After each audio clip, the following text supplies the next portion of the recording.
Sa kasalukuyan, nandito tayo ngayon sa isang skyway dito sa Pilipinas na kung saan ito'y mag-uugnay sa matulin na takbuhan at hindi ka maiipit sa anumang trapiko. Ito'y ating masasaksihan at mapapatunayan kung gaano nga kabilis tayo papunta tayong Quezon City. Sabi nga ng aking kasama, ito'y 10 minutes to 15 minutes na sa Quezon Ave ka na mula Alabang. Patuloy-tuloy na nga tayo sa ating paglalakbay para makita ni naman ang ating mga ginagawang simpleng-simple lang naman. Lalong-lalo na sa mga hindi pa nadaan dito, kung gusto ko yung magmadali papuntang Bulacan o papunta ka man ng norte, dito'y mabilis lang yung daan. Hindi ka na maiipit sa anumang trapiko, yun nga lang magbabayad ka lang dito ng medyo mahal-mahal. Mula Alabang hanggang Quezon Ave kami umiksit. Ang aming binayaran ay kulang-kulang 400 pesos lamang.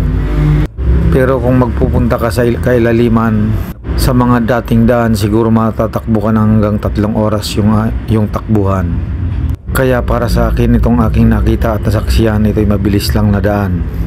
Kaya kung nagmamadali kayo at ayaw nyong matraffic sa daan, subukan nyong dito dumaan. Talagang masasabi nyong swabing-swabe yung daanan. Ang kagandahan lang dito sa ating paglalakbay, matatanaw natin dito yung lahat ng view o karamihan ng mga building dito ay ating masasaksihan.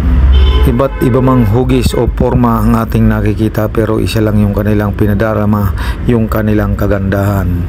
Saan man nga natin ibaling yung ating camera, nakikita naman natin halos puro nga kabildingan. Patuloy-tuloy pa rin tayo sa ating paglalakbay. Ito'y napakatulin nga ng ating takbuhan. Siguro yung mga hindi naman nagtitipid at ayaw nga maipit sa trapiko, maaari kayo ditong dumaan. Yun nga lang, may kaagipat na kabayaran yung ating dinaraanan. Pero para sa akin nga ay sulit na sulit naman. Muli, maraming salamat nga pala sa mga viewers natin dyan at mga followers natin dyan at mga subscriber natin dyan, na hindi kayo nagsasawa sa aking video sa inyong panonood, na walang pumilit kanino man sa inyo para panoorin yung aking video. Maraming salamat sa inyong lahat. Pagpalain sana tayo ng buong may kapal sa ating mga gagawin at magagawa pa sa buhay.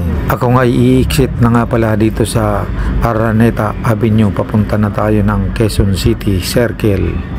At dito na nga nagtatapos yung ating mga simpleng ginagawa lamang. Salamat, ingat, hanggang sa muli, babu!